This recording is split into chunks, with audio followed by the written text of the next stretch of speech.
বাংলাদেশের বাংলাদেশের বাইরে পৃথিবীর বিভিন্ন প্রান্তে যেখান থেকে চ্যানেল আই দেখছেন আপনাদের সকলকে সাদর আমন্ত্রণ তৃতীয় মাত্রা দেখবার জন্য। আর টানা অবরোধের মধ্যে বাংলাদেশ এবং এই মুহূর্তে হরতালের মধ্যে বাংলাদেশ শুক্রবার ভোর অবধি এই হরতাল চলবে। এরপরে আবার কখন থেকে হরতাল সেটির জন্য অবশ্য আজকে দিন দেখতে হবে, কিংবা নাও হতে পারে, আমাদের ঠিক জানা নেই। গত এক মাসেরও বেশি সময় ধরে একটা চরম অস্থিরতার মধ্য দিয়ে, উদ্বেগ উৎকণ্ঠার মধ্য দিয়ে, নিরাপত্তাহীনতার মধ্য দিয়ে বাংলাদেশের জনজীবন চলছে এবং এর প্রভাব অর্থনীতি, সমাজ, শিক্ষা সহ সমাজের সকল ক্ষেত্রে পড়ছে, রাষ্ট্রের সকল ক্ষেত্রে পড়ছে। পরিস্থিতি খানিকটা নিয়ন্ত্রণে নিয়ে আসবার চেষ্টা করা হয়েছে বলে নিয়ন্ত্রণে এসছে বলেও দাবি করা হয়েছে। ঢাকা পুলিশ কমিশনার ইতিমধ্যেই বলেছেন ঢাকার পরিস্থিতি সম্পূর্ণ নিয়ন্ত্রণে এবং পরিস্থিতি নিয়ন্ত্রণে আনতে তারা গুলি করতে বাধ্য হচ্ছেন। সংবাদ মাধ্যমের ভূমিকার উপরে জোর দেওয়া হচ্ছে। গতকাল ঢাকা মেডিকেল কলেজ হসপিটালে বার্ন ইউনিটে প্রধানমন্ত্রী গিয়েছিলেন এবং সেখান থেকে বেরিয়ে প্রধানমন্ত্রী এই ধরনের উস্কানিমূলক কথাবার্তা বলা থেকে, যারা গণমাধ্যমে বলছেন, বিরত থাকতে বলেছেন। তিনি বলছিলেন যে তার সময় সবচেয়ে বেশি টেলিভিশনের লাইসেন্স দেওয়া হচ্ছে, তাহলে যারা এই ধরনের সন্ত্রাস নাশকতা করছে বা এগুলিতে উস্কানি দিচ্ছে তাদের খবর কেন প্রচার করা হচ্ছে। প্রধানমন্ত্রী গতকাল অপরাহ্নে জাতীয় সংসদে দাঁড়িয়ে বলেছেন যে বিভিন্ন টক শোতে যারা উস্কানি দিচ্ছেন, প্ররোচনা দিচ্ছেন বা এই ধরনের ঘটনাবলী, নেতিবাচক ঘটনাবলীকে যারা উৎসাহিত করছেন তাদের বিরুদ্ধে অচিরেই ব্যবস্থা নেওয়া হবে এবং বিভিন্ন গণমাধ্যমে খবরাখবর অনেকটা নিয়ন্ত্রিত বলে কেউ কেউ অভিযোগ করছেন। যারা বিরোধী পক্ষে আন্দোলনের রয়েছেন তারা অভিযোগ করছেন সব মিলিয়ে একটা চরম অনিশ্চয়তার মধ্যে কাটছে। পরিস্থিতি নিয়ন্ত্রণের কথা বলা হলেও শেষ পর্যন্ত এটি কিভাবে নিয়ন্ত্রণে আনা যাবে বা আদৌ নিয়ন্ত্রিত হবে কিনা, বা আপাত স্থিমিত হলে এটি আবারও এই ধরনের পরিস্থিতি মোকাবেলা বাংলাদেশকে করতে হবে কিনা, সেটি নিয়ে এখনো পর্যন্ত অনেকের মধ্যে সংশয় রয়েছে। কেউ কেউ সংলাপ সমঝোতার কথা বলছেন, আবার সরকারের পক্ষ থেকে ইতিমধ্যে জানিয়ে দেওয়া হয়েছে কোন ধরনের সংলাপ বা সমঝোতা নয়, এই ধরনের ঘটনাবলীর সঙ্গে যারা সংশ্লিষ্ট তাদের সঙ্গে নয়। British high commissioner Robert Gibson গতকাল বিকেলে বিএনপি চেয়ারপারসন বেগম খালেদা জিয়ার সঙ্গে দেখা করেছেন এবং সেখানেও তিনি যে অস্থিরতার মধ্যে দিয়ে বাংলাদেশ যাচ্ছে সেটি সকল পক্ষকে মিলে এই সময়টা কাটিয়ে ওঠা বা উত্তরণের পথ বের করবার জন্য অনুরোধ জানিয়েছেন। এই হচ্ছে দেশের সর্বশেষ অবস্থা। আর এই অবস্থা নিয়ে কথা বলবার জন্য আমার আজকে যারা অতিথি জন্য তাদের সঙ্গে পরিচিত হই, আমার একেবারে বাইরে বসা আছেন বাংলাদেশ জাতীয়তাবাদী দল বিএনপি দলীয় সাবেক সংসদ সদস্য অবসরপ্রাপ্ত মেজর মোহাম্মদ আখতারুজ্জামান। তারপরে রয়েছেন বাংলাদেশ আওয়ামী লীগ দলীয় সাবেক সংসদ সদস্য অধ্যাপক মোহাম্মদ আব্দুল মান্নান। এবং এই দুজনের বিপরীতে, যদিও দুজনের টেবিলের দু প্রান্তে বসবার কথা, কিন্তু এই দুজন একসঙ্গে বসছেন একদিকে রাজনীতিবিদ হিসেবে এবং তাদের উল্টো দিকে আছেন কাউন্সিলিং সাইকোলজিস্ট, ঢাকা বিশ্ববিদ্যালয়ের শিক্ষক প্রফেসর মেহতাব খানম। বুঝতেই পাচ্ছেন যে একদিকে রাজনীতিক, অন্যদিকে একজন সাইকোলজিস্ট। তার কাছ থেকে আমরা যেটি শুনবার চেষ্টা করব, তাকে আমন্ত্রণ জানানো এই কারণে যে সংকট আজকে বাংলাদেশে তৈরি হয়েছে, সেই সংকট কাদের জন্য? সেটি কি আওয়ামী লীগের জন্য, নাকি বিএনপির জন্য, বা অন্য কারোর জন্য? এক কথায় সবাই একমত হবেন যে এই সংকটের কারণ হচ্ছেন রাজনীতিকরা। সেটি সরকার পক্ষ হোক কিংবা বিরোধী পক্ষ হোক অথবা দুপক্ষ মিলেই হোক। রাজনীতিবিদরা কেন এই সংকট তৈরি করলেন, তাদের মনস্তত্ত্ব কি বলে, সেটি ওনার কাছে আমরা বোঝার চেষ্টা করব এবং একই সঙ্গে বোঝার চেষ্টা করব যে সংকটের মধ্য দিয়ে যাচ্ছে বাংলাদেশ, সেই সংকটে বাংলাদেশের সাধারণ নাগরিক যারা আমরা, তাদের মনস্তত্ত্বের উপরে, মানসিকতার উপরে, মানসিক স্বাস্থ্যের উপরে এর কি প্রভাব পড়ছে। স্বাগত আপনাদের তিনজনকে স্টুডিওতে। আপনাদের সবার কাছে আমার যে প্রশ্ন এখন, যে আগুন একদিকে, অন্যদিকে ক্রস ফায়ার এবং অসংখ্য মানুষের মৃত্যু এবং বাংলাদেশের প্রতিটা ক্ষেত্র, প্রতিটা সেক্টর এখন হুমকির মুখে। সো প্রশ্ন হচ্ছে যে কেউ কি কেয়ার করছেন বিষয়টাতে? মেজর আখতারুজ্জামান শুরু করবেন। এবং দর্শক জানিয়ে রাখি যে সাধারণত আমার বায়ে ক্ষমতাসীন দলের যারা বা সমর্থনপুষ্ট যারা, তারা বসেন। মাঝে মধ্যে ব্যতিক্রম হয় যখন সেরকম কোনো সুযোগ থাকে না বা ক্ষমতাসীন দলের কেউ না থাকেন। আজকে শুরুটা প্রফেসর মান্নানকে দিয়ে শুরু করবার কথা, কিন্তু তিনি নিজে চাইছেন যে মেজর আখতারুজ্জামান শুরু করুক। এটি কোনো ইতিবাচক দিক কিনা আমার ঠিক জানা নেই। মেজর আখতারুজ্জামান, ধন্যবাদ। সূচনা বক্তব্য 3 মিনিটের বেশি করতে পারেন। ধন্যবাদ আপনাকে, ধন্যবাদ বিশেষ করে আমার মান্নান ভাইকে, যে উনি রিয়েলাইজ করতে পেরেছেন যে ওনার অবস্থানে থাকাটা বোধহয় নড়বড়ে হয়ে গেছে, দেখা যায় পরিবর্তন বোধ অত্যাসন্ন। তাই উনি হয়তো আজকে টেস্ট করে দেখলেন যে পরিবর্তনটা করলে কি হয়। আসলে বিষয়টি তাই, কিন্তু এটি সরকার কিন্তু আজকে 1 মাস 4 দিন ধরে, প্রায় 5 দিন ধরে কাজ হচ্ছে না। এবং আপনি বলেছেন যে ঢাকা মহানগরের পুলিশ প্রধান বলেছেন তারা ঢাকা নিয়ন্ত্রণে আনতে পেরেছেন। আমার অনেক সময় মনে হয় যে পাকিস্তান আমলে ৭১ যুদ্ধের সময় শুনতাম যে everything is under control. Rauf ফরমান আলী, তারপরে টিক্কা খান, তারা বলতো যে এভরিথিং ইজ আন্ডার কন্ট্রোল। এখন আমরা নতুন সুরে শুনতে পাচ্ছি, নতুন ইহা খানদের, টিক্কা খানদের, ফরমান আলী খানদের কথা শুনতে পাচ্ছি যে পুলিশ কর্মকর্তারা আজকে বলছেন যে সবকিছু কন্ট্রোল। কিন্তু তারপরেও আমরা হাইকোর্টে গেলে বিচার পাচ্ছি না, কারণ হাইকোর্ট বন্ধ। তারপরেও কিন্তু আগামীকালকে বৃহস্পতিবার বা আজকে বৃহস্পতিবার পরীক্ষা হওয়ার কথা, সেই পরীক্ষাটা হচ্ছে না।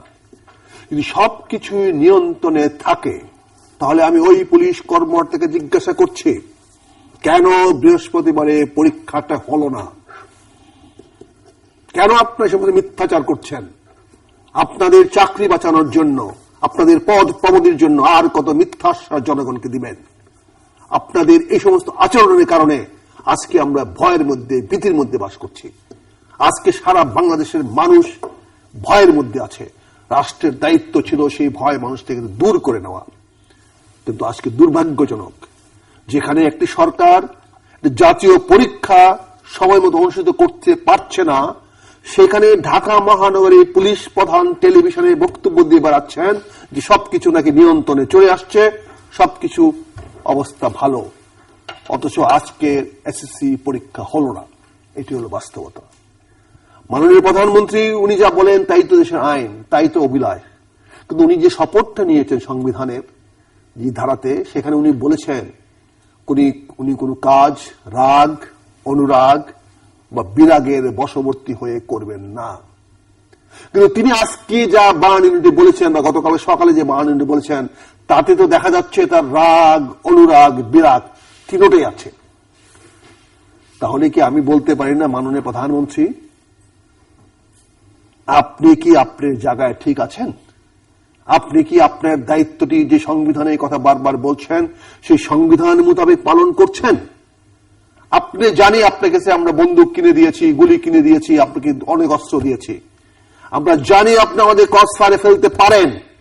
কিন্তু মনে রেখেন, আমার বয়স এখন 64 চলছে। আমি যদি হতে পারি নতুন করে আবার একজন সরকারের ক্রস ফায়ারের শিকার, আমি নিজেকে ধন্য মনে করি। ধন্যবাদ। আমার ভাইয়ের রক্তে রাঙানো 21শে ফেব্রুয়ারি আমি কি ভুলিতে পারি? সমস্ত বেদনা এবং কষ্টের ভেতরে 21শে ফেব্রুয়ারি সেই সময় যারা শহীদ হয়েছিলেন তাদের পবিত্র স্মৃতির প্রতি গভীর শ্রদ্ধা নিবেদন করে, মহান মুক্তিযুদ্ধ, জাতির জনক, মনে হয়েছিল আমরা যখন মুক্তিযুদ্ধ করেছিলাম বারুদের গন্ধে দেশ ভরপুর হয়ে গেছিল, ভরেছিল।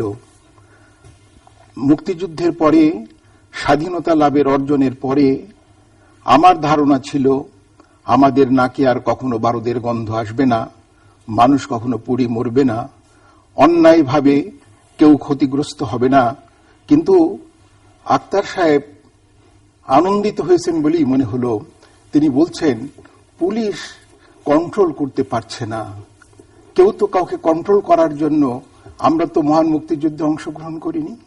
আমরা তো নিজেরাই আমাদের দেশকে নিজের মতো করে নির্মাণ করবার জন্য মহান মুক্তিযুদ্ধে অংশগ্রহণ করেছিলাম। পুলিশ কমিশনার কি বললেন আর না বললেন, সেটাই কি সবচেয়ে বড় কথা হলো? আমরা যারা দায়িত্বশীল লোক বলে মনে করি, নগর জীবনের যারা অধিকার অর্জন করেছি, রাজনীতির সম্মানে যারা সম্মানিত হয়েছি, উনি শুধু রাজনীতির সম্মানে না, উনি একজন সৈনিক, একজন বীর সৈনিক, সেই সম্মানে সম্মানিত হয়েছেন। কিন্তু উনি একটি প্রতিপক্ষের মতো কথা বলছেন। আমি কোনো প্রতিপক্ষের কথা বলতে আসিনি, কারণ সন্তান আমার, আমি মুক্তিযোদ্ধা। এই মুক্তিযুদ্ধের ফসল আমার দেশ, আমার স্বাধীনতা, আমার জাতীয় সঙ্গীত, আমার পতাকা, আমার 21শে ফেব্রুয়ারি, আমার তৃতীয় মাত্রা, আমার চ্যানেল আই, আমার সব, আমার জিল্লুর। সেই জন্য আমি মুজিবনগরবাসীর পক্ষ থেকে এই শুভ দিনে, শুভ মাসে, এবং বসন্ত প্রায় নক করছে, ভ্যালেন্টাইন ডেও এসে গেছে, আপনাদের সবাইকে অভিনন্দন জানাচ্ছি। এবং আমি বলছি এইভাবে দেশকে চলতে দেওয়া যায় না। এবং কে এর নিয়ন্ত্রক? কে দেশকে এই এই এই মানুষকে পুড়িয়ে মারছে, এই কে বার্ন ইউনিটে এই আমাদের হতভাগ্য মানুষগুলো, আমি হতভাগ্য বলবো যে আমি পুড়িনি, সে পুড়েছে সেজন্য বলবো, সেখানে যাচ্ছে সেজন্য আমার কষ্ট হয়। আমি কাউকে দোষ দিতে চাই না, শুধু দোষ দিতে চাই যে যারা শুধু মসনদে বসার জন্য সমস্ত কিছু ভুলে গিয়ে এখন কিছু কিছু কথা এসেছে যে সংলাপ করতে হবে। সংলাপ তো নিশ্চয়ই করতে হবে, কিন্তু কার সঙ্গে সংলাপ হবে?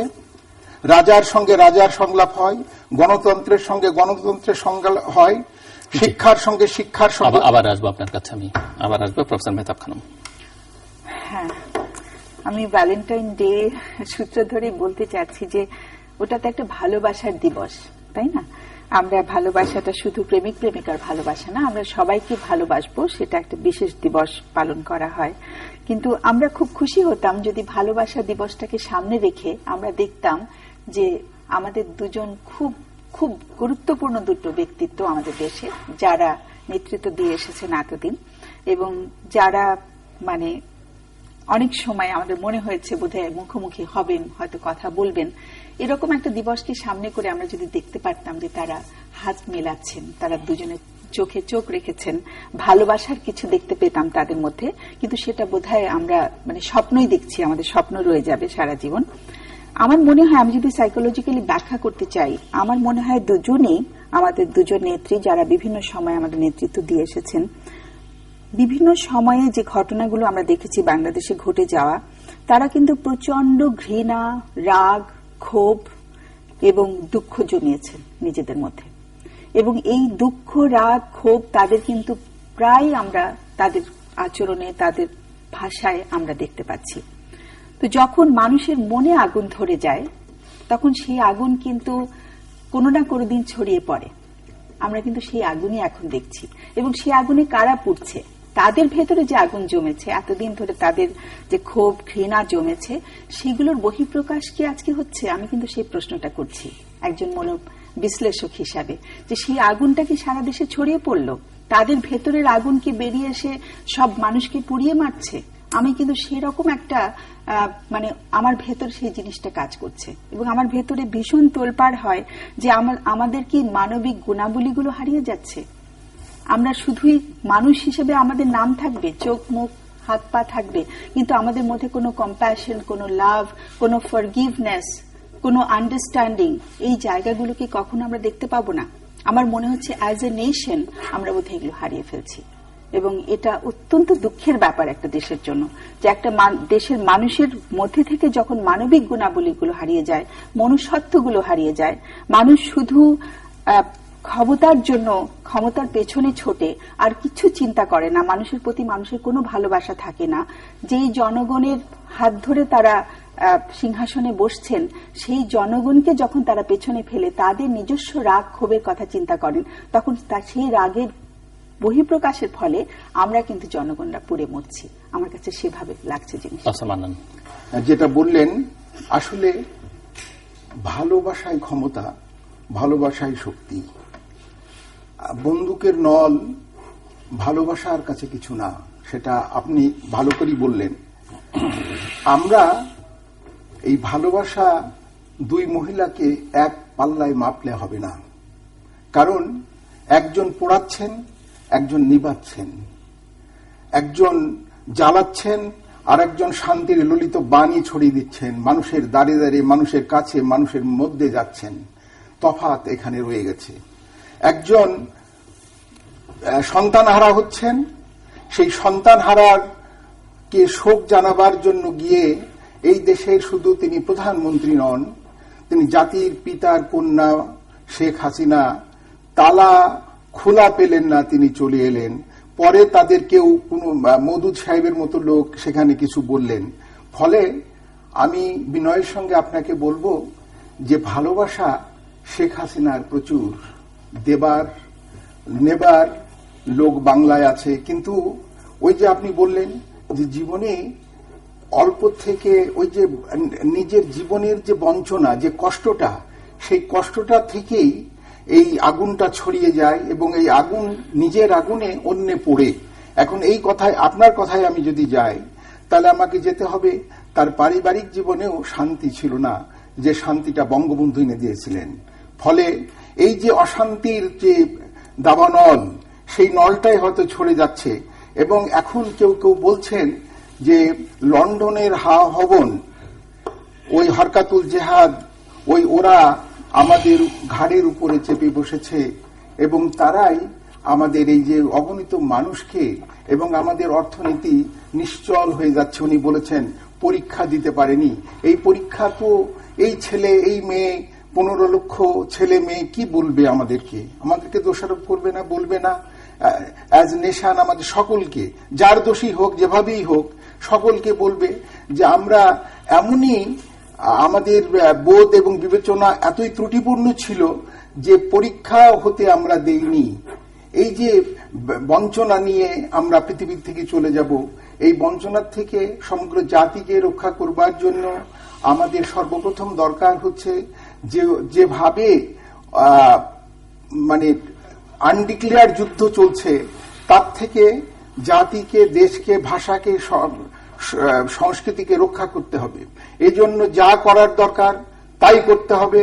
এবং শেখ হাসিনা আপনাকে একটু বিনীতভাবে একটা প্রশ্ন করি, যে মানবাধিকার লঙ্ঘিত হচ্ছে, যে মানুষগুলো বন্দুক যুদ্ধে মারা যাচ্ছে, এখানে অনেক নিরীহ মানুষ মারা যাচ্ছে, ওদের ব্যাপারে কিছু বলেন। আপনি দেখবেন যুদ্ধক্ষেত্রে সবসময়, যুদ্ধ যখন হয় সবসময়ের জন্য সৈনিকরা মারা যায় না, জনগণও মারা যায়। এবং মানবতার কথা আপনাদের মন কাঁদে না? আমাদের মন কাঁদলেও বৃহত্তর স্বার্থের জন্য মন তো কাঁদেই, মন কাঁদে বলেই তো কান্নার কথা বলছি। বাট প্রফেসর মান্নান, আপনি যদি এটিকে যুদ্ধ হিসেবে বিবেচনা করেন, তাহলে যারা ওই যে পেট্রোল বোমা ছুটছে তারাও তো এটি যুদ্ধ হিসেবে নিয়েছে, তো সেখানে নিরীহ মানুষ গেলে আর্তিটা থাকে কেন? একটা হচ্ছে তারা যুদ্ধ আনডিক্লেয়ার যুদ্ধ ঘোষণা করেছে, আর আমরা যুদ্ধ থেকে জাতিকে রক্ষা করবার জন্য চেষ্টা করছি। আমরা আক্রান্ত হয়েছি, দেশবাসী আক্রান্ত হয়েছে। আর আপনি যেটা বলছেন যে আমেরিকার ভাইস প্রেসিডেন্টকে বা শার্লি পত্রিকার ওদেরকে যখন আপনার বিনা বিচারে গুলি করে হত্যা করা হলো, তখনও আপনি মানবতার কথা বলেছেন, নিশ্চয়ই বলেছেন। আমেরিকার ভাইস প্রেসিডেন্টকে গুলি করতে গেল, তাকে যে হত্যা করা হলো বিনা বিচারে, সেটাও বলেছেন। কিন্তু শুধু কি বাংলাদেশে আওয়ামী লীগ যখন কিছু করে তখনই মানবতা লঙ্ঘিত হয়? আর কোন সময় মানবতা লঙ্ঘিত হয় না? এটা তো জাস্টিফাইড হয় না কোনোভাবেই। জাস্টিফাইড তো আপনার এটা আপনি যে পরিভাষা শিক্ষা দেন, সেই পরিভাষার সঙ্গে জীবনের বাস্তবতার পরিপূর্ণ মিল হবে, এটা হবে না কখনো। কারণ এই অভিজ্ঞতা নিয়েই আবার আপনার ওই বই আবার লেখা হবে, অভিজ্ঞতা নিয়েই লেখা হবে। এখন যেটা আপনার লেখা আছে সেটার সঙ্গে মিল না হতে পারে।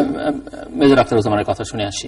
মেজর আখতারুজ্জামান, আসলে আমি যেভাবে জিনিসটা শুরু করতে যাচ্ছিলাম বা যে কথাগুলো বলতে যাচ্ছিলাম, প্রফেসর মেহতাবের বলার পরে আমি ওটা ক্ষান্ত হয়ে গেছি। উনি যেভাবে আমাদের উপর দোষারোপ করেছেন, আমি 100% সত্য। সেই দোষারোপটি আসলে আমরা এর পক্ষে কি বলবো? আসলে ঘটনা ঠিক, তাদের মধ্যে ঘৃণা, রাগ, দুঃখ, কষ্ট এত বেশি, তাদের মধ্যে ব্যক্তিগত অমিল এত বেশি, এত বিপরীত মুখী, সেটা আমরা চেষ্টা করেছি, বহুকাল চেষ্টা করতে গিয়ে আমি 4 বার বহিষ্কার হয়েছি দল থেকে, কিন্তু পারি নাই। কিন্তু আবার এগুলোকে আমাদের সমর্থন করতে হচ্ছে, কারণ আমরা ব্যক্তি হিসাবে কোথাও দাঁড়ানোর জায়গা নেই, কারণ আমরা রাজনীতি করি, আমরা একটা দল দরকার, দলও থাকতে হবে। আর দল পরিবর্তন করাটা রাজনৈতিক সুচরিত্রের লক্ষণ নয়। আমি একটা বিশ্বাসকে পরিবর্তন করতে পারি না, আমি বিশ্বাসটা ছেড়ে দিতে পারি না। আমি বিশ্বাস থেকে বাদ হয়ে গেলে আমি চুপ হয়ে থাকতে পারি, কিন্তু আমি বলতে পারি না আমার গতকালকের বিশ্বাস আজকের বিশ্বাসের মধ্যে পার্থক্য আছে। কারণ আমার বিশ্বাস আস্থার উপর নির্ভর করতে মানুষ আমাদের অনুসারী হবে। আজকের চরম বাস্তবতা হলো বাংলাদেশের মানুষ দুইটি ভাবে বিভক্ত হয়ে গেছে। বিশেষ করে সাধারণ মানুষ, আমরা যারা কথা বলি, আমরা যারা যুক্তি তর্কতে কথা বলি, তারা হয়তো অনেক সময় যুক্তির কাছে আমরা হার মানি, যুক্তির কারণে হয়তো অনেকে মেনে নেই না। কিন্তু সাধারণ মানুষ সে জানে তার একদিকে হাসিনা, একদিকে খালেদা জিয়া, এই দুই নেত্রীর বাইরে তারা অন্য কাউকে মানতে রাজি না। বাংলাদেশের বৃহৎ জনগোষ্ঠী এই দুইটি ভাগে বিভক্ত হয়ে গেছে। আমার ভাই কখনো আমাদের বলছেন, কখনো আমরা বলছেন, আমাদের পরীক্ষা দিতে দেই না বলছেন। তার মানে পরীক্ষা দেই নাই, পরীক্ষা দিতে পারি নাই, আমাদেরকে খারাপ বলবে আমাদের বলছেন। কিন্তু সে আমাদেরকে বলতে উনি আবার বুঝাচ্ছেন অন্য কিছু। আমাদের কিন্তু আমাদের প্রতিবার বিভিন্ন জায়গায় পরিবর্তন হচ্ছে। 47 সনের আগে ছিলাম আমরা এক ধরনের আমাদের, সে 47 সনে আমাদেরটা ছোট হয়ে গেছে। আমরা আমাদের বলতে যেটা ছিল 47 সনে আমাদেরটা ছোট হয়ে গেছে। সে 47 সন থেকে 71 পর্যন্ত আমাদের আরেকটা আমাদের ছিল, সে আমাদেরটা আমাদের আবার ছোট হয়ে গেছে 71 সনে এসে। এখন আমরা এই 2015 সনে এসে আমাদের বলতে এখন মনে হচ্ছে আমাদের বলতে একটা রাজনৈতিক দলের আমাদের, এর বাইরে মনে আমাদের কেউ নাই, আমরা আরো ছোট হয়ে যাচ্ছি। আবার যখন আমি মুসলমান হিসেবে কথা বলি তখন আমাদের বলতে কিন্তু যে একটা বিশাল একটা আমার ব্যাপকতা বৃদ্ধি পায়, সেটাও যেন ধর্মনিরপেক্ষতা নামে কোথায় যে হোঁচট খায়, সেটাকে দ্বিখণ্ডিত করার বা ক্ষুদ্রায়িত করার একটা চেষ্টা করা হয়। আসলে ঘৃণা, রাগ, ক্ষোভ, দুঃখ থাকা উচিত নয় বলে তো আমার সংবিধানে লেখা হয়েছে। এবং যারা দেশের নেতা হন, মন্ত্রী হন, চিফ জাস্টিস হন, যারা শপথ নেন, সেই শপথের মধ্যে একটি ধারা পরিষ্কার করে রাখা হয়েছে, যেটা কোনো আগের বা পরের নয়, একটা স্পষ্ট লাইন আছে, খ, সেটা হচ্ছে আমি কোনো রাগ, অনুরাগ বা বিরাগের বশবর্তী হয়ে কাজ করব না। এখন আমার প্রফেসর সাহেব যদি বলে আমি রেগে গেছি, আমার মধ্যে ক্ষোভ আছে, আমার মধ্যে দুঃখ আছে, তাহলে কেউ সরাসরি যদি নাও বলেন তাহলে তো এটি দাঁড়াচ্ছে যে আমি আমার শপথ ভঙ্গ করছি। এটা যিনি করে থাকেন। সাধারণভাবে রাজনীতিতে যারা সরকার হয়, ক্ষমতা যায়, তারা জাতীয় নেতৃত্ব, আর যখন ক্ষমতায় থাকে না তখন তারা দলীয় নেতৃত্ব থাকে। বর্তমানে আমাদের বলতে আমি বুঝি বাংলাদেশের প্রধানমন্ত্রী, আমারও প্রধানমন্ত্রী, বেগম খালেদা জিয়ারও প্রধানমন্ত্রী, এবং সবারই প্রধানমন্ত্রী। কাজে তিনি আমাদেরকে বুঝাবেন, আমাদেরকে সান্ত্বনা দিবেন, আমাদেরকে প্রবোধ দিবেন। উনি আজকে বার্ন ইউনিটে গিয়েছিলেন সকালবেলা, এটা ভালো কাজ করেছেন। উনি সেখানে দেখে আসছেন, প্রধানমন্ত্রী নিজে চোখে দেখে আসছেন, উনি ওই বার্ন ইউনিটের কষ্টটা, দুঃখটা বুঝতে পারবেন। এবং আমি মনে হয় যে উনি যদি কখনো বিরোধী দলে যান আগামীতে, তাহলে হয়তো উনি ওনার রাজনীতি থেকে বার্ন হওয়ার মতো, মানুষকে পোড়ানোর মতো জায়গা থেকে সরে আসবেন, যেখান থেকে আমরা সরে আসার চেষ্টা করছি অনেকবার। আমি একটা কথা এখানে বলতে চাই, শেষ পর্বে বলতে চাই, সেটা হচ্ছে এই যে আপনি বলেন ক্রস ফায়ার এন্ড দিস, এটা একটা দুইটা ডাইমেনশন আছে। আপনার এই দুইটা ডাইমেনশন বুঝতে হবে। পশ্চিমা বিশ্বের ক্রস ফায়ার একরকম, আমার দেশের ক্রস ফায়ার একরকম। আমাদের দেশের আইন আদালত অত্যন্ত প্রলম্বিত, বিচার এখানে ডিলের নামে ডিনায় হয়। আমরা সত্যিকার অপরাধীকে আমরা শাস্তি দিতে পারি না। এখানে আমাদের একটা দক্ষ বাহিনী গড়ে তোলা প্রয়োজন ছিল, যার জন্য আমরা র্যাব তৈরি করেছিলাম। এবং আমরা র্যাব তৈরি করেছি এই জন্য যে এই সমস্ত যে আইনের কারণে যারা মাপ পেয়ে যাচ্ছে, আইনের মার পেছে বা আইনের ফকর দিয়ে বেরিয়ে যাচ্ছে এই সমস্ত ক্রিমিনাল অপরাধীরা, এবং যারা সমাজে সুযোগ পেলে যারা বিভিন্ন সময় অশান্ত করার চেষ্টা করে, তাদেরকে আইনের কাঠগড়া না নিয়ে অন্তত পক্ষে, কারণ আইনের দিয়ে যদি ফাঁসি দিতে হয় তাহলে সেই ফাঁসি তো একজন বিচারক দিবেন, মানুষই দিবেন।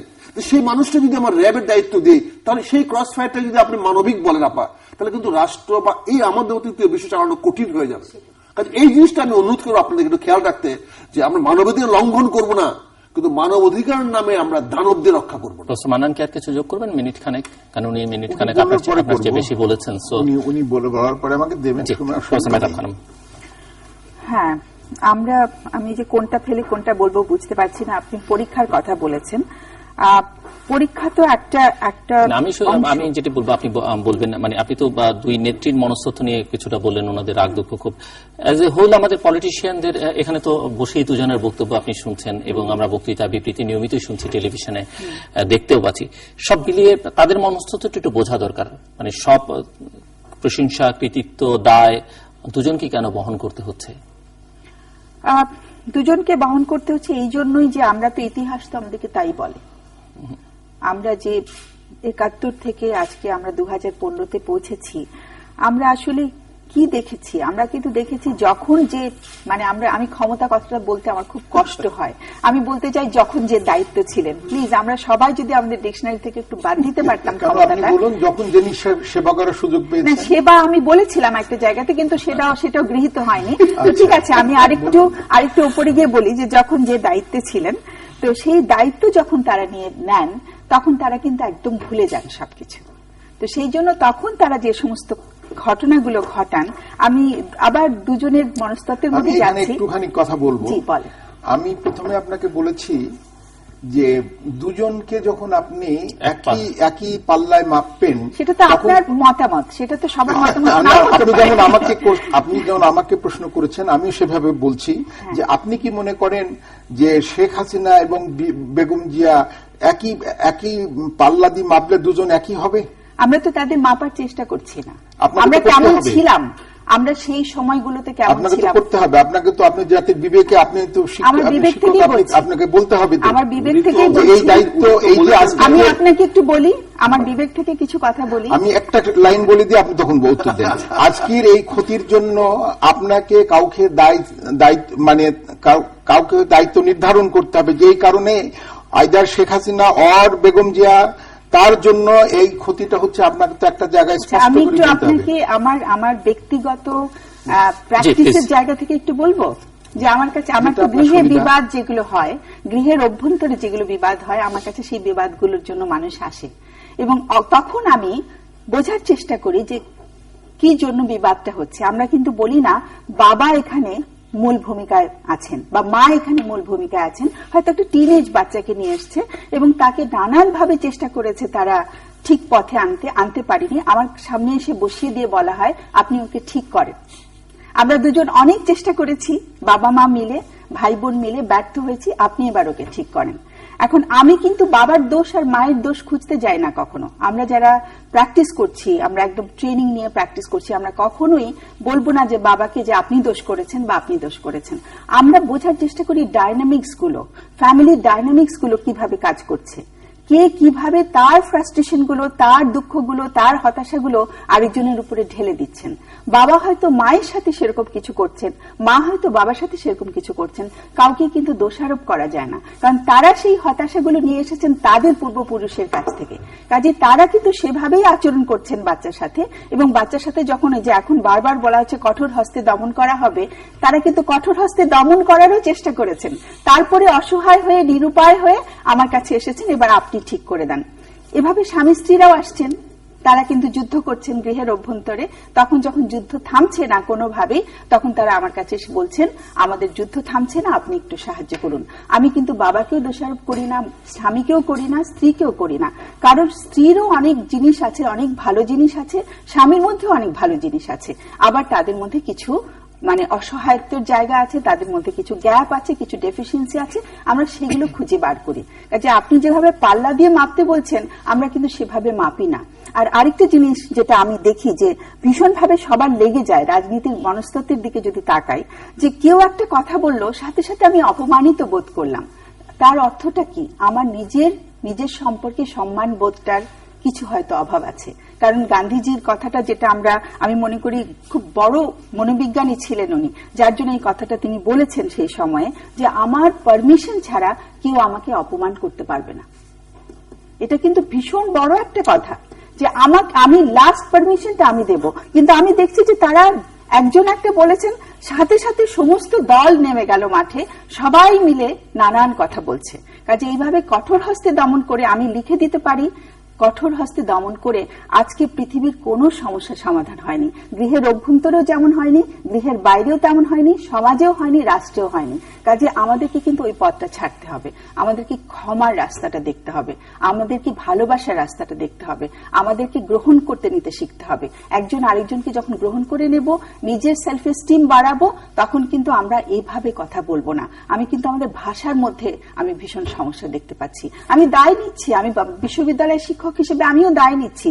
এবং আরেকটা জিনিস আমি না বলে পারছি না, যে মুক্তিযুদ্ধের পক্ষের শক্তি আর বিপক্ষের শক্তির মধ্যে যে বিভক্তিটা যেটা আপনি বললেন, এখন বিশ্ববিদ্যালয়ের নির্বাচনে প্যানেলের উপরে লেখা থাকে মুক্তিযুদ্ধের সপক্ষে শক্তি।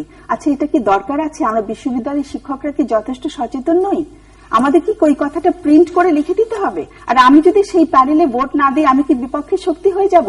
এই প্রশ্নটা কিন্তু আমি করতে চাই সবার কাছে। আরেকটা আমি প্রফেসর মান্নানের কাছে যাবো, তার আগে আরেকটা প্রশ্ন আপনার কাছে আছে। এখন যে রাজনীতি, যে সহিংসতা বা যে দমন নানানজন নানানভাবে দেখছেন, এটির আসলে প্রভাব সাধারণভাবে নাগরিকদের উপরে কি পড়ছে বলে মনে করেন, শিশু থেকে বয়োবৃদ্ধ যারা আছেন? এইটা তো আমি জিল্লুর অনেক আগে থেকে বলছি, আমি ফোন করেছিলাম একবার অনেক আগে, মনে আছে? যেভাবে আমরা টেলিভিশনের পর্দায় আমরা সমস্ত ছবি দেখছি, আমি তো মনে করি যে আমি যে কম্প্যাশনের কথা বলছি, লাভের কথা বলছি, মানুষের মধ্যে ফরগিভনেস এর কথা বলছি, আমার মনে হয় এই মানবিক গুণ সবচেয়ে প্রথম ক্ষতি হচ্ছে দেশের, যে মনের থেকে মানবিক গুণাবলীগুলো হারিয়ে যাচ্ছে। মানুষ কিন্তু মনে করছে যে এইভাবেই দমন করতে হয়, এভাবেই মানুষকে মানুষ দমন করে তাদের আধিপত্য বিস্তার করতে হয়। এটা আমাদের বাচ্চাদের জন্য কোনো ভালো শিক্ষা হচ্ছে না কিন্তু, এবং এটা আজকের কথা না। আমি বলবো যে আমি অনেক দিন ধরে এটা লক্ষ্য করছি যে আমাদের বাংলাদেশে সবচাইতে বড় যে অভাব জিনিসটা সেটা হচ্ছে পারস্পরিক শ্রদ্ধাবোধ। শ্রদ্ধাবোধও কিন্তু হারিয়ে গেছে। প্রশ্ন করতে পারি, আমি আলোচনা যাব আপনার কাছে, মানে একজন মনস্তাত্ত্বিক হিসাবে একজন যখন বলে কঠোর হস্তে, কথাটা যখন ইউজ করে কঠোর হওয়ার কথা, এটা কি তার চরম দুর্বলতার লক্ষণ নয়? আমি তো সেটাই বলার কথা, বলার চেষ্টা করছি। আমি কখন বলছি কঠোর? যে বাবা মায়েরা অসহায় হয়ে কেন আমার কাছে আসছে, তারা কিন্তু কঠোর হস্তে দমন করেছেন, মেয়েকে ঘরে বন্দিও করে রেখেছেন, মোবাইল ছিনতাই করে রেখেছেন, বাইরে যেতে দিচ্ছেন না, কিন্তু তাতে করে কি মেয়ে দমন হচ্ছে? তারা কিন্তু অসহায় হয়ে শেষ পর্যন্ত আমাদের কাছে ছুটে আসে। কঠোর হস্তে মানে আপনার দুর্বল। আব্দুল মান্নান, আসলে আমিও বিশ্ববিদ্যালয়ে শিক্ষকতা করেছি। আপনি যে কথাগুলো বললেন আমি মুগ্ধ হয়ে শুনছিলাম, কিন্তু শিক্ষকতা ছেড়ে যখন রাজনীতিতে এসেছি তখন ওই শব্দের সঙ্গে আমার পরিচয়টা অনেকটা কমে গেছে। এবং আপনি স্বীকার করেছেন আমাদেরকে যে কথা বলছেন সে কথা আপনি আপনার পেরিফেরিতে করতে পারেননি, আপনার বিশ্ববিদ্যালয় ক্যাম্পাসের মধ্যে আপনি করতে পারেননি। কারণ আমরা তো সাধারণ মানুষের সঙ্গে থাকি, সাধারণ মানুষের সঙ্গে চলি, তাদের ভাষা আমার ভাষা। আমি কিন্তু বলি, কিন্তু আপনি বলেন, কিন্তু আপনি কোনো চেঞ্জ আনতে পারেননি। আর আমাদেরকে চেঞ্জ আনতে হয়, ওনাকে চেঞ্জ আনতে হয়, আমাকে চেঞ্জ আনতে হয়, কারণ তাদের ভাষায়, তাদের আহারে বিহারে আমাদেরকে একত্রতা হয়ে আমাদেরকে করতে হয়। ইট ডাজন্ট মিন যে আপনারাই চেঞ্জ আনেন। চেঞ্জ আনার প্রক্রিয়ার সঙ্গে প্রতিটা সাধারণ নাগরিকের কিন্তু ভূমিকা আছে, যে যেখান থেকে নিশ্চয়ই আপনাদের মধ্যে যে হয়তো একটা প্রকাশটা ঘটে, একদম আপনার সাথে আমি সবার ভূমিকা আছে।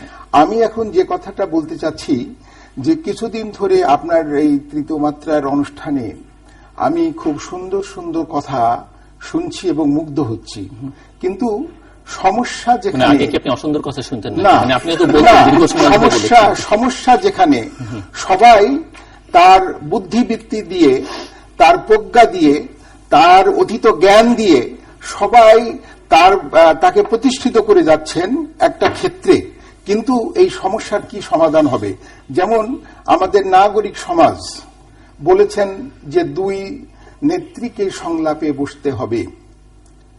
আমি বলি যে দুই নেত্রীকে সংলাপে বসতে হবে, কিন্তু উনি যে গান্ধীর কথা বলেছেন, মহাত্মা গান্ধীর কথা বলেছেন, সেই কথাটা কিন্তু উনি বললেন না যে এই যে আপনার সন্ত্রাস হচ্ছে, এই সন্ত্রাস বন্ধ না হলে, কারণ উনি আমার চেয়ে কম জানেন না এটা, যে যখন গান্ধীজির নন ভায়োলেন্স বা লবণ আন্দোলন যখন হলো, নন ভায়োলেন্স হলো, এক জায়গায় সন্ত্রাস হলো, উনি সঙ্গে সঙ্গে নন ভায়োলেন্স প্রত্যাহার করে নিলেন, যে আমি এই জন্য করিনি। সেটা যদি না হয়, যারা আমাদের দেশের বিজ্ঞজনেরা আছেন, যারা আপনার এইসব আলোচনার কথা বলছেন, তাদেরকে প্রথমে আসতে হবে যে এখানে আমার কিছু রিজার্ভেশন আছে। সেটা হচ্ছে যে আমরা জামাতের সাথে কোনো আলোচনায় যেতে পারি না, কারণ যারা আমাদের ভূখণ্ডকে, আমাদের মানচিত্রকে, আমাদের ভাষাকে আপনারা কি অফিসিয়ালি বলেছেন? না, আমি প্রথমত যে আপনি বলবেন অফিসিয়ালি বলেছেন যে জামাত ছাড়া বিএনপির সঙ্গে যে কোনো মুহূর্তে আমরা আলোচনায় এই ইস্যুতে রাজি আছি, সেটা কি কখনো বলেছেন? আমার তো শেষই করতে দিলেন না। না, আপনি করবেন তো। আমি বলবো তো, আমরা কোন সন্ত্রাস করছে যারা, আতঙ্কবাদ যারা, তাদের সাথে আমরা আলোচনায় বসতে চাই না। এগুলো যতক্ষণ পর্যন্ত বের করতে হবে কে সন্ত্রাস করছে, তো বের করার চেষ্টা হচ্ছে। রোজই তো শুনছেন সেখানে নাম আসছে, কারা করছে, কি হচ্ছে তো আসছে, এবং সেগুলো তো সারা জায়গাতেই কথা হচ্ছে না। কথা তো আমি শেষ বলতেছি, যেহেতু বলছেন, উনি বলছেন অনেক রকমের নাম আসছে, উনি বলছেন আমরার সমস্যা। আমরা বলতে কি আপনি আওয়ামী লীগ বোঝাচ্ছেন, না 14 বোঝাচ্ছেন, না বাংলাদেশ সরকার বোঝাচ্ছেন? আমরা বলতে আমি ভাষার ছাত্র ছিলাম।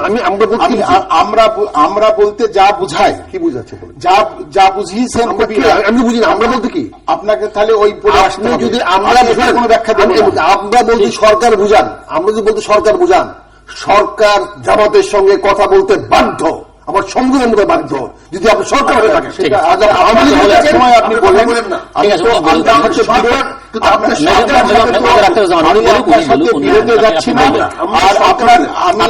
বাংলা সাহিত্যের, আমি বিশ্ববিদ্যালয়ে বাংলা ডিপার্টমেন্টের শিক্ষক ছিলাম, আমি বাংলা সাহিত্যের ক্লাস নিতে এখানে আসিনি। আমি শুনতে এসেছি, শিখতে এসেছি। এখন আপনি আমাকে যেরকম শেখাবেন আমি সেরকম শিখবো। এখন আমার কথা হচ্ছে যে এগুলোর থেকে সত্যিকারের আমাদেরকে, উনি যে কথা বললেন, আমাদেরকে আগে এই সন্ত্রাস বন্ধ করতে হবে।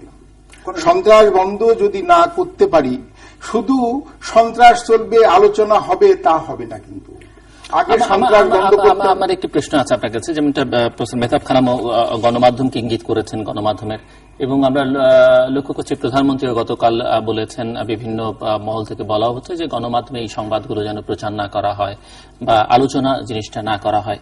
কিন্তু আমার প্রশ্ন হচ্ছে যে আলোচনা বন্ধ করলে বা আপনি যদি ছবি না দেখান, এই খবরগুলো প্রচার না করেন, তাতে কি এটি কমে যাবে কিনা? আমি যদি বা আমাদের সাম্প্রতিক ইতিহাস থেকে দেখি যে 2014-এর ইলেকশনের আগে কিন্তু এই ধরনের জ্বালাও প্রায় মাস 6 চলেছে, এবং সেই সময়ও কিন্তু এটিকে নিরুৎসাহিত করবার চেষ্টা করা হচ্ছে। প্রথম দিকে যায়নি, ধীরে ধীরে গণমাধ্যমগুলো সেখান থেকে সরে গেছে। আগে যেমন যারা ঘটনাটা ঘটাতো তারা সাংবাদিকদের ফোন করতো যে আমি এখানে ককটেল মারবো বা বোমা মারবো, আপনি আসেন, ছবি তুলে নিয়ে সাংবাদিকরা করতেন। একটা সময় সরকার থেকেও সেটি নিরুৎসাহিত করা হলো, এটা একটা ক্যাম্পেইনের মতো হলো, আলোচনা হলো, বিভিন্ন টেলিভিশন চ্যানেলে টক শোতে। সাংবাদিকরা সেটা এখন এনকারেজ করে না, তো বন্ধ হলো। কিন্তু এবারে আপনি মাত্রা দেখেন, এখন হচ্ছে কি, আপনি যখন ওই ককটেলে সন্তুষ্ট থাকছেন না বা সেটি দেখানো বন্ধ করছেন, বা আগে গাড়ি থেকে নামিয়ে আগুন দেওয়া হতো, তো সেই খবর যখন প্রচারিত হচ্ছে না, যারা এই ক্রিমিনালস আমি বলবো, যারা এই কাজগুলো করছে, তারা এখন কি করছে যে সাধারণ নিরীহ মানুষের উপরে মারছে। আপনি নজন দশজন যখন মারা যায়, তখন আপনি খবর না করে যাবেন কোথায়? আপনি যখন এখন এটিকেও আপনি নিরুৎসাহিত করবেন, বা আমি যখন এই খবর প্রচার করবো না বা আলোচনা করবো না, আমি একাডেমিক ডিসকাশনের জন্য বলছি, কালকে হয়তো কি হবে, কালকে হয়তো 7 দিন 5 দিন 10 দিন 15 দিন বন্ধ থাকবেন যে ক্রিমিনালস, আর যদি কারো পলিটিক্যাল ইন্টারেস্ট থাকে, সে যদি এই কাজটা করতে থাকে এবং এটিকে লক্ষ্য হিসেবে বা একটা মাধ্যম হিসেবে ব্যবহার করতে চায়, সেটা আরো অনেক বড় ধরনের ঘটনা ঘটাবে। তখন কি আপনি গণমাধ্যমে এটি প্রচার না করে পারবেন কিনা? আপনি খুব বড় প্রশ্ন করেছেন। আপনার প্রশ্নের সবাই শেষ হয়নি, আমার সময়টা কিন্তু চলছিল, তার ভিতরে আপনি এসেছেন। আমার একটি পাল্টা প্রশ্ন আছে। আপনি যখন ছাত্র ছিলেন না, আমরা যখন ছাত্র ছিলাম, যখন রেডিও ছিল না, রেডিও ছিল মাত্র, টেলিভিশন ছিল না, তখন এইভাবে টেলিভিশনের মাধ্যমে হরতাল ডাকা যেত না। হরতাল ডাকার জন্য, হরতাল করার জন্য একটা শ্রম ছিল, কষ্ট ছিল। এখন শুধু কেউ কারো সাইন দিয়ে বলে দিল যে হরতাল আরো 72 ঘন্টা বেড়ে গেল, আর উনি হরতাল হয়ে গেল। এখন আমি যদি বলি, এটা কিন্তু আমার দলের পক্ষ থেকে বা আওয়ামী লীগের পক্ষ থেকে বা সরকারের পক্ষ থেকে বলছি না, আমার নিজের ধারণা যে আমরাই বরং হরতালটা করে দিচ্ছি। মিডিয়া, বিশেষ করে টেলিভিশন মিডিয়াটাই হরতালটাকে করে দিচ্ছে। কারণ হরতাল করবার জন্য কোন পিকেটিং টিকেটিং কিন্তু এখন লাগে না। আগে তো নানান কিছু করেছে, বাধা দিচ্ছেন না, যে পারছে সে গাড়ি বের করছে, যে হরতালের খবরটা পৌঁছাতোই না, তো এখন হরতালের খবরটা পৌঁছাচ্ছে। এবং আপনি যে কথা বললেন, এই যে হরতালের, ইন দ্যাট কেস তো আপনাকে সবটাই বন্ধ করতে হবে।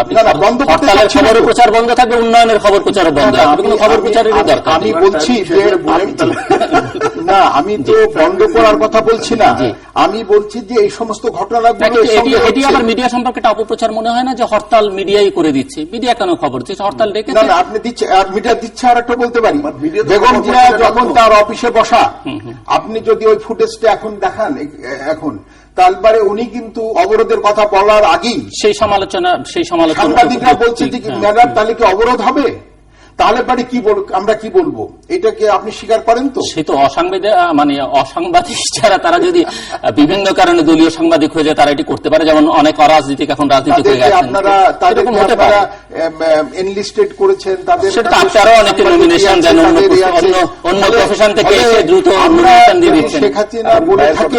শেখ হাসিনা যদি বলে থাকেন এই সমস্ত কারণেই বলছে যে আমরা যা করতে চাই না, আমরা যা বলতে চাই না। যেমন বার্ন ইউনিটের কথাটা দেখা যাচ্ছে যে মানুষ কাতরাচ্ছে, সেখানে আপনার ভিডিও করা হচ্ছে বা আপনার করা হচ্ছে, কি বলে ওটাকে, শুটিং করা হচ্ছে, যেটা কিছু কিছু ক্ষেত্রে। এবং আপনি জার্নালিজমকে যেহেতু বেছে নিয়েছেন, আপনি একটা জিনিস জানেন যে কিছু কিছু ছবি, যে সমস্ত বিভৎস ছবি, সেই সমস্ত ছবিগুলো মিডিয়াতে দেখানো যায় না, দেখানো হয় না। ইদানিং কিছু দেখানো হচ্ছে, কিন্তু ব্রিটিশ আমলে যে আইনটা ছিল আমি আসবো আবার। সেই আইনে আমার কিন্তু সময় পাওনা থেকে গেল। সময় হিসেবে আমার কাছে আছে, আমি কারণ তখন আপনাকে দিয়েছিলাম হিসেব করে যে আপনি কমে যাচ্ছে, যার যার যেটুকু নির্ধারিত পাবেন। আপনি আমার সময়টা বেশি নিয়েছেন আমার ভেতরে। জি। আমি এখানে কয়েকটি বিষয় মনে হয় পরিষ্কার করা দরকার। আমি কিন্তু মান্নান ভাই বা মান্নান ভাই রাজনৈতিক দলের বিরুদ্ধে আমার কোনো অভিযোগ নাই, কোন চাহিদাও নাই, আমি তার কাছ থেকে কিছু আশাও করি না, কারণ এটা করা উচিত না। কারণ আমি রাজনৈতিক দল, আমি একজন ব্যক্তি, উনি একজন ব্যক্তি, রাজনৈতিক দল। আমাদের মধ্যে পারস্পরিক আলোচনা হবে হবে না, এটা অনেক কিছু নির্ভর করে। কিন্তু বাংলাদেশ সরকার যিনি হন না কেন, তার সঙ্গে অবশ্যই আমার কথা বলার সুযোগ থাকতে হবে। সে যেই হোক না কেন তাকে কথা বলতে হবে, তাকে আমার তার নির্দিষ্ট আমাকে জানাতে হবে, এটা কথা। বাংলাদেশ সরকার বলবো, মুখের সঙ্গে কথা বলবো, সংলাপ বলবো না, এটা বাংলাদেশ সরকারকে আমি সেই ছাড় দেব না। সরকারকে কথা বলতে হবে, জামাতের সঙ্গে কথা বলতে হবে। এমনকি যদি বাংলাদেশে বিদ্রোহ করে, কারণ সরকার কি শান্তি বাহিনীর সঙ্গে কথা বলে নাই? যে শান্তি বাহিনী আমার বিরুদ্ধে যুদ্ধ করেছে, যে শান্তি বাহিনী আমার অন্তত 17 জন অফিসারকে মেরেছে, আমার 70 জন সৈনিক মেরেছে, শান্তি বাহিনীর সঙ্গে সরকার কথা বলেনি, সেটা বৈধ কথা বলেছে, শান্তি চুক্তি করেছে, এটা সরকারের দায়িত্ব। সরকার কথা বলবে। নকশালের সঙ্গে কথা বলে নাই, যারা চরমপন্থীর সঙ্গে কথা বলে নাই। সরকার কি পাকিস্তানের সঙ্গে কথা বলে না? পাকিস্তান তো এখনো বাংলাদেশের পক্ষে না। সহিংসতা নাশকতা করে আপনি কাউকে আলোচনা বসাতে পারবেন কি? আমি সহিংসতা না, সরকার সহিংস যে লোকটা তাকে চেস করে ধরে তো তারপর সংলাপ করবে। তাকে ধরার পরে যে কাজটা শুরু হয়েছে সংলাপ, তোমার নাম কি, বাবার নাম কি, তুমি কেন দৌড়াচ্ছ, কেন গুলি করতেছো, এইটা তো সংলাপ। সেটা ইন্ট্রোগেশন, ইন্ট্রোগেশন সংলাপ। আপনি যদি বলেন, ভাই আমার কথাটা বলতে দেন, আমার যেটা বললেন, এখন আমরা একটা সরকার এমন জায়গায় চলে গেছি, মনে হচ্ছে সরকার বাই সরকার। এখন government by the people, for the people, of the people না, government of the government, for the government, by the government. এখন মনে হচ্ছে ওই জায়গায় চলে গেছেন। ওনারা একবার সরকার হয়ে যাওয়ার পরে দেশকে যা ইচ্ছা তাই করেন। মাননীয় প্রধানমন্ত্রী, যদি আপনি আমার বক্তব্য শুনে থাকেন, যদি শোনার সুযোগ না হয় আপনি শুনে নেন, আমি দায়িত্ব নিয়ে বলছি, আপনি ক্রস ফায়ারকে ফেস করার জন্য বলছি।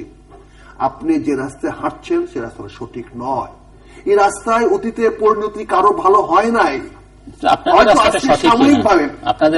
হয়তো সাময়িকভাবে আপনি 1 বছর, 2 বছর, 3 বছর, 4 বছর থাকতে পারবেন। মাহাথির মোহাম্মদ এক সময় তার বিরুদ্ধে রাজনৈতিক দল না হওয়ার জন্য অনেক কিলিং করেছে, অনেক ক্রস ফায়ার করেছে, কিন্তু আলটিমেটলি মাহাথির মোহাম্মদ টিকে থাকতে পারে নাই। তাকে পরবর্তীতে তার নিজের দলের সংঘাতের কারণে ক্ষমতা ছেড়ে চলে যেতে হয়েছে। এটা সম্ভব হয় না। কিছু কালের জন্য কিছু মানুষকে দাবিয়ে রাখা যায়, সবসময় তো অনেক বছর ছিলেন সেরকম না, সেরকম থাকো, কিন্তু পরিণতিতে যদি আপনি ভালো চান, আমি মনে করি সেটা হচ্ছে যে এই যে আপা যেটা বললেন, একজন মনস্তাত্ত্বিক হিসেবে যেটা বললেন, ঘৃণা রাগ খুব আমাদের কান নাই, এটা মানুষের মানবিক গুণাবলী থাকবেই, কিন্তু সেটা প্রশমিত করাই তো মানুষের গুণাবলী। আমি এখানে একটি কথা শেষ করতে চাই, আমার ভাই যেটা বলেছেন নাগরিক সমাজ। দেখেন, আপনি নাগরিক সমাজ বলতে যদি এখানে আমরা একটা মানে বিপজ্জনক অবস্থায় নাগরিক সমাজ, আরে তুমি নাগরিক সমাজ কার নাগরিক সমাজ? এই নাগরিক সমাজ আমি একটা নাগরিক, আপনি একটা হঠাৎ করে নাগরিক সমাজ, আপনি নিজেদের পরিচয় দিতে পারেন না, ধিক্কার লাগে। আপনি নিজেদের পরিচয় দিতে সমস্যা আপনাদের। আপনি কি করে ঢাকা শহরে বাড়ি ধারায় কয়েকজন লোক ঢাকা বাংলাদেশের নাগরিক সমাজ হয়ে গেলেন? আপনার সঙ্গে ঐকমত্য আছে। কাজে এই নাগরিক সমাজটা যদি আপনি বলেন আমরা বাড়ি ধারার কিছু আমরা সাবেক জ্ঞানী গুণী বুদ্ধিমান সাবেক সচিব, আপনি একদিন রাজনীতি করবেন, রাজনৈতিক দল করবেন, আপনার নাগরিক সমাজ করবেন, এই বিভ্রান্তিগুলো দূর করতে হবে। আমাদের সরকারের সঙ্গে 1-to-1 কথা বলতে, সরকারকে দায়িত্ব দিয়ে বলতে হবে। আমি যেটা চাই মেজর আক্তার, আমার পরে শুনবো আপনার কথা।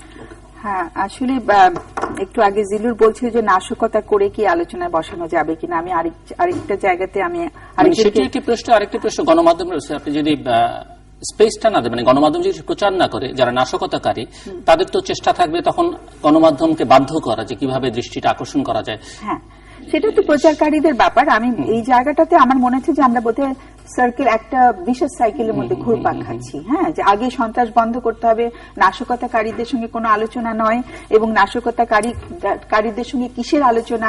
আরেকজনকে বলতে শুনছিলাম যে ডাকাত যখন আমার বাড়িতে ডাকাতি করতে আসে, আমি কি ডাকাতের সাথে আলোচনা করতে বসি? আমরা যদি এই কথাগুলো বলতে থাকি ক্রমাগত, আসলে কবে সন্ত্রাস বন্ধ হবে আমরা কিন্তু কেউ জানি না। আমি কিন্তু 2014 সনেই কিন্তু আমার মন বলছিল এটা রিপিট হবে, এই যে পেট্রোল বোমা শুরু হয়েছে এটা 2014-তে যে থামবে না, আমার কিন্তু মন বলছিল। আমি কিন্তু এই 1 বছর ধরে ভেবেছি যে আমার মন যেটা বলছিল সেটা তো হচ্ছে না। অবশ্যই আমি চাচ্ছিলাম না সেটা হোক, ডেফিনেটলি নট, কিন্তু আমার মনের কোথাও একটা ভেতরে কাজ করেছে যে এইভাবে যখন দমন করা হয় তখন সেই জিনিসটা আন্ডারগ্রাউন্ডে চলে যায়। সেই যে তাদের মধ্যে যে সহিংসতা সেটাকে কিন্তু কোনোভাবে তখন করা হয়েছে, কিন্তু সেটা কিন্তু আবার বেরিয়ে এসেছে। কাজে এই যে আমরা যখন সাপ আরো ভয়ঙ্কর হয়ে বেরিয়ে আসে তখন ছোবলটা কিন্তু পড়ে মানুষের গায়ের উপরে, এবং আমরা সেই ছোবলে সারাক্ষণ কিন্তু আক্রান্ত হচ্ছি। প্রতিদিন আমরা একদম জান হাতে করে বেরোচ্ছি। এবং এই যে আমরা মানে পরীক্ষার কথা বলছি, আমি একজন শিক্ষক হিসেবে বলবো যে আমরা কি শুধু ম্যাট্রিক পরীক্ষা যারা পরীক্ষার্থী ছিল তাদের কথাতেই আমাদের এই এখনকার বর্তমান নিয়ে কথা বলবো? আমরা শিক্ষার জায়গাতে কোথায় আছি বাংলাদেশে? আমি কিন্তু গর্ব করে বলতে পারছি না যে আমি ঢাকা বিশ্ববিদ্যালয়ের শিক্ষক এবং সেখানে শিক্ষার মান ভীষণ বেড়ে গেছে। প্রতিটি মানে সংস্থা, প্রতিটি ইনস্টিটিউশন, যেভাবে আপনারা দুজনকেই আমি দায়ী করব, সেখানে আপনারা যেভাবে বিভাজন করেছেন, প্রত্যেকটি সিলেকশনের আগে, মুক্তিযুদ্ধের পরে বেশ কিছুদিন পর থেকে এই চর্চা শুরু হয়েছে, প্রত্যেকটি সিলেকশনের আগে রুদ্ধদ্বার বৈঠক হয় যে এই শিক্ষকদের তাদের কি পজিশন, কি রেজাল্ট করেছে তার চেয়ে বেশি ইম্পর্টেন্ট হচ্ছে সে কি আমার দল করবে, এবং সেই রুদ্ধদ্বার বৈঠক আমার সামনেই হয়েছে। কাজে আমরা যখন শিক্ষাকে ভেঙে ফেলি, জাতির মেরুদণ্ড যেটা, সেটাকে যখন এভাবে নষ্ট করি, আমরা যখন সেবার জায়গাটাকে শেষ করে দিই, কালকে আমরা সিলেট ওসমানী হাসপাতালে যে ঘটনাটা ঘটতে দেখেছি, চিকিৎসার জায়গায় এটাও একটা সেবার জায়গা। শিক্ষা এবং চিকিৎসা এই দুটো হচ্ছে সবচাইতে ইম্পর্টেন্ট একটা দেশের জন্য। সেই জায়গাতে আমরা এই 43 বছরে আমরা কোথায় এসে পৌঁছেছি, আমার কিন্তু এই দুই দলের কাছে সেটা প্রশ্ন, এবং আপনাদের দায়িত্ব নিতে হবে সেটা। আমি একটা প্রশ্ন রাখতে চাই আপনার কাছে। আপনি প্রবলেমগুলো বললেন, আমরা তো প্রবলেম নিয়ে থাকি। আপনাকে প্রবলেমগুলো কিভাবে সমাধান করা যায়, সমস্যাগুলোর সমাধান কি, সেটুকু যদি দয়া করে আপনি বলেন। আমি বলবো সেটা বলেন, সেটাই বলেন, সমাধানটা বলেন, কারণ প্রবলেম তো আমরা সবাই মোটামুটি জানি।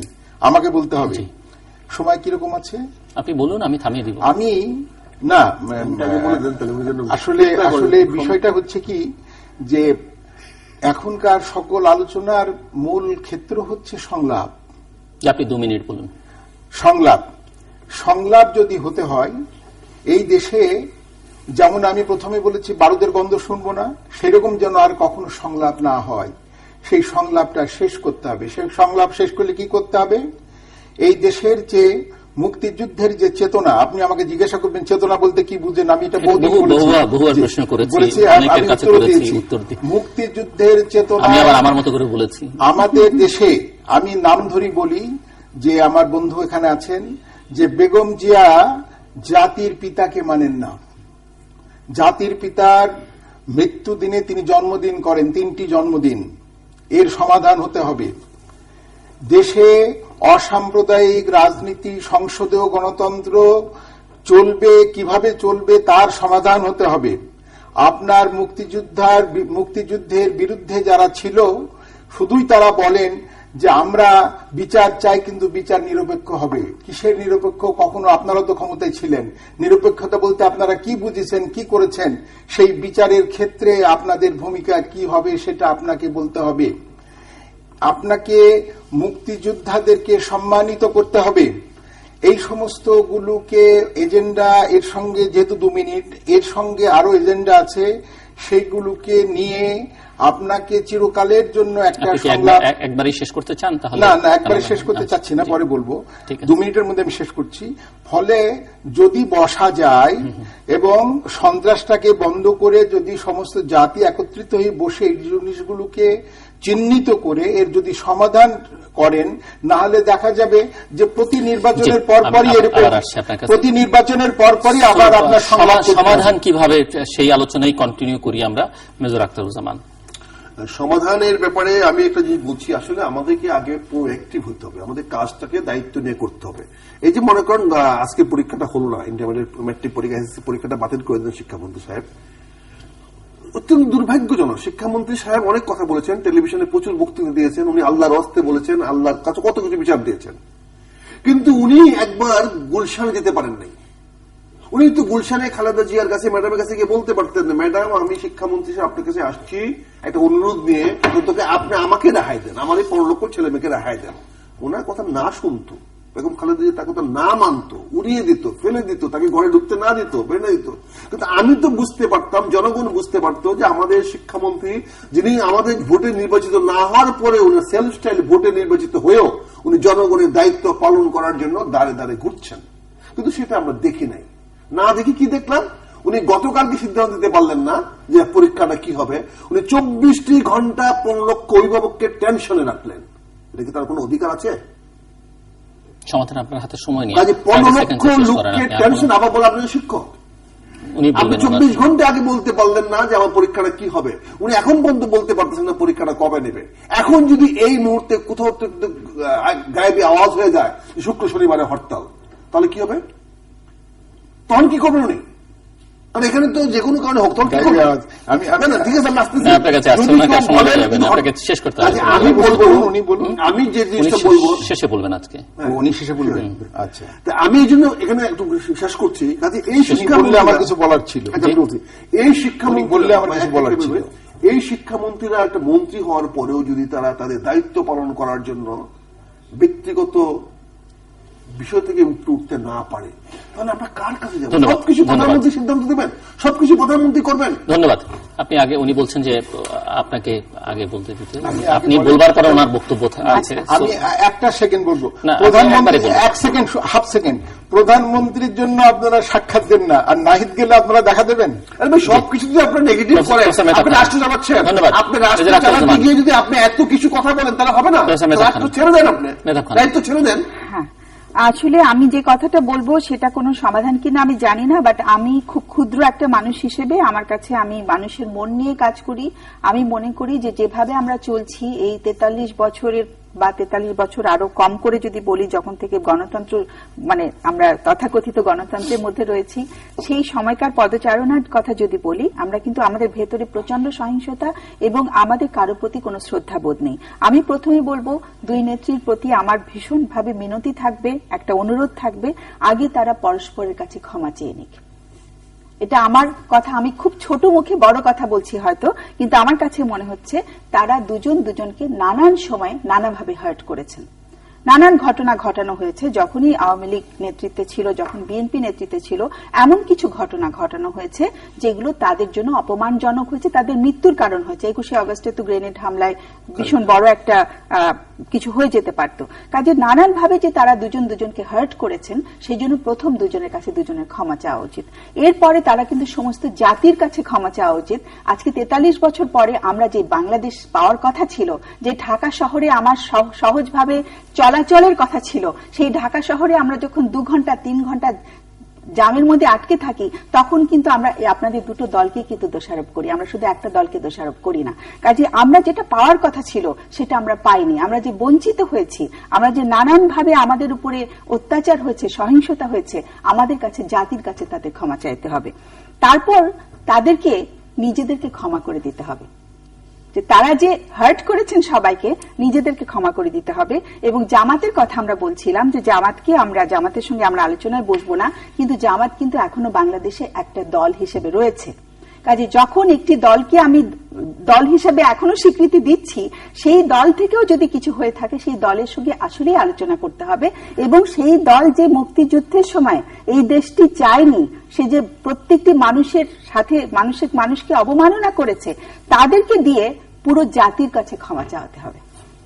এবং এটা একটা, আমি মনে করি একটা কালেকটিভ একটা ওয়ে, মানে হবে জাতির জন্য, যে জাতি তখন একটা অ্যাপোলজি যদি পায়, শুধু যুদ্ধাপরাধীর ফাঁসি দিলে হবে না। এবং ফাঁসি দিলে আসলে আমাদের কতটুকু রাগ যাচ্ছে, কতটুকু আমাদের ভেতর থেকে আমাদের ক্ষোভ কমছে আমরা জানি না। আমার মনে হয় তাদের দিয়ে সমগ্র জাতির কাছে ক্ষমা চাওয়ানো উচিত।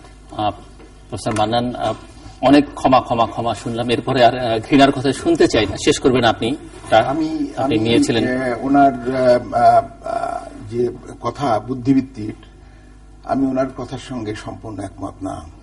কারণ ফাঁসি দেওয়া জামাত নিজে ক্ষমা চাইবে না, তাকে ক্ষমা চাইয়ে ফাঁসি দেব না, তা হবে না। ফাঁসি দেবেন না উনি আমি বলেন। সেটা বলিনি, ফাঁসি আমি বলেছি শুধু কিন্তু ফাঁসি ক্ষমা দিলে ফাঁসি হবে না। হবে না। জামাত এতদিন পর্যন্ত এই 44 বছর পর্যন্ত চাইনি, অতএব জামাতের কথা আসে না। আমি যে কথাটা প্রথমে একটু আগে আমি বলছিলাম যে সংলাপ করতে হলে পরে জাতীয় সমস্যাগুলোকে নিয়ে আসতে হবে। শুধু পালা বদল হবে, মন্ত্রিত্ব বদল হবে, দল ক্ষমতা এ দল থেকে ওই দলে চলে যাবে, আমাদের অর্থনীতি কি হবে, আমাদের পঞ্চবার্ষিকী পরিকল্পনা নতুন করে আবার হচ্ছে, আমাদের কোনগুলো ক্ষমতা ইনসার্ট হস্তান্তরের করতে হবে, প্রক্রিয়া কি হবে, আমাদের সংবিধানের কি আমাদের হবে? কি হবে, আমাদের সেগুলো বলতে হবে আপনাকে জি তো। নিশ্চয়ই আমাদের শিক্ষা ব্যবস্থা কি হবে, আমাদের শিক্ষা ব্যবস্থার মধ্যে পাঠ্যক্রম আমাদের প্রাইমারিতে কিরকম হবে, এখানে ইংরেজি মিডিয়াম আছে, মাদ্রাসা শিক্ষা আছে, ইত্যাদি ইত্যাদি, যেগুলো কি হবে, সমস্তগুলোকে জাতীয় সমস্ত সমস্যাকে চিহ্নিত করে আমাদেরকে বসতে হবে। আর বসার সময় গান্ধীবাদী অ্যাটিচিউডে, মানে সবাইকে নিরাবরণ হয়ে বসতে হবে। বসার পরে যদি কিছু হয় তাহলে পরে চিরদিনের জন্য মূলত আমরা ধরে নেব যে আমাদেরকে আর এই জন্য বেগ পেতে হবে না, আমাদের বংশধরদেরকে আর কষ্ট করতে হবে না, তাদেরকে চিৎকার করতে হবে না। তারা যে আমরা যে মধ্যম আয়ের দেশে চলে যাচ্ছি, আমাদের যে অনেক ধন্যবাদ, শেষ করতে হবে আমাকে। এই সমস্ত কারণগুলো হবে। আমি সবশেষে যারা এই আন্দোলন তথাকথিত এই সন্ত্রাসে যারা ক্ষতিগ্রস্ত হয়েছে, যারা মারা গেছে, তাদের প্রতি অনেক ধন্যবাদ। প্রফেসর মেহতাব খানম, মেজর আখতারুজ্জামান এবং প্রফেসর আব্দুল মান্নান। দর্শক, আমরা দেশের সর্বশেষ রাজনৈতিক পরিস্থিতি নিয়ে আলোচনা করছিলাম এবং এটি বোধহয় অনস্বীকার্য যে এত রাগ, ক্ষোভ, ক্রোধ, ঘৃণা, কষ্ট নিয়ে আর যেই চলে রাজনীতি চলে না। কারণ যারা রাজনীতি করেন তারাই দেশটা পরিচালনা করেন। কেউ হয়তো ক্ষমতা একটা নির্ধারিত সময়ের জন্য বা দায়িত্ব একটা নির্ধারিত সময়ের জন্য থাকে, কিংবা সেবা করবার জন্য। কতটা সেবা তারা করেন সেটি অবশ্য আমরা যারা সেবা গ্রহীত তারা প্রত্যেকেই বুঝতে পারি। এত রাগ, ক্ষোভ, ক্রোধ, ঘৃণা, অভিমান, অনুরাগ, বিরাগ নিয়ে আসলে রাষ্ট্র পরিচালনা করা যায় না। এবং যারা অতীতে ছিলেন তাদের ক্ষেত্রে একইভাবে প্রযোজ্য, ভবিষ্যতে যারা যাওয়ার স্বপ্ন দেখছেন তাদের ক্ষেত্রে একইভাবে প্রযোজ্য। এবং আমরা গণতন্ত্রের কথা বলি, গণতান্ত্রিক তথাকথিত গণতন্ত্র আমার এক অতিথি বলেছেন, এই গণতন্ত্র আসলে সমঝোতা, সহিষ্ণুতা ছাড়া কোনো গণতন্ত্র হয় কিনা, গণতন্ত্র চর্চা করা যায় কিনা সেটি তথাকথিত হলেও সেটিও বোধহয় আরেকবার রাজনীতির পাতা যারা লেখাপড়া করেন গণতন্ত্র নিয়ে বা রাজনীতি নিয়ে সেই বইয়ের পৃষ্ঠাগুলো উল্টে দেখতে হবে।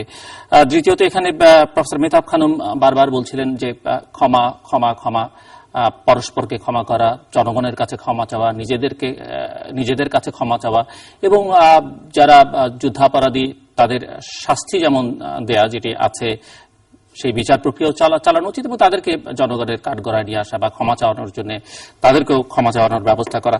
যদিও বা অধ্যাপক আব্দুল মান্নান সেই ক্ষমার পথে হাঁটতে তিনি নারাজ। তিনি বারবার মনে করেন যে এটা সংলাপ হতে হবে, অনেকগুলো বিষয় নিয়ে হতে হবে। বোধ করি এতে কারো আপত্তি থাকবে না, কিন্তু প্রশ্ন হচ্ছে তিনি যেটি বলছেন তার দল বা সরকার সেটি মনে করছে কিনা। এবং সংলাপ করতে হলে সংলাপ এবং সমঝোতা আলোচনার বাইরে অন্য কোনো পথে এই ধরনের সহিংসতা, নাশকতা বা রাজনীতি দমন করা যায় কিনা সেটি বোধহয় কোনো বইয়ের পাতার পৃষ্ঠা উল্টালে এরকম কোনো ইতিহাস পাওয়া যাবে কিনা সেটি আমার মনে করে আমি মনে করি যারা এগুলো নিয়ে ভাবছেন তারা উল্টে পাল্টে দেখতে পারেন, কিন্তু আমার জ্ঞান যতটুকু বলে সেগুলো খুব একটা পাওয়া যাবে না। রাষ্ট্র যেহেতু অনেক উন্নয়নের ফিরিস্তি হয়তো তিনি দিতে পারতেন বা দেবার চেষ্টাও করছিলেন, সেই ধারাবাহিকতা অব্যাহত রাখতে হলেও কিন্তু দেশে যে অচলাবস্থা, অস্থিতিশীলতা চলছে তা থেকে পরিত্রাণ খুবই জরুরি। দর্শক, আমাদের সঙ্গে থাকবার জন্য অসংখ্য ধন্যবাদ। আপনাদের সবার জন্য শুভকামনা।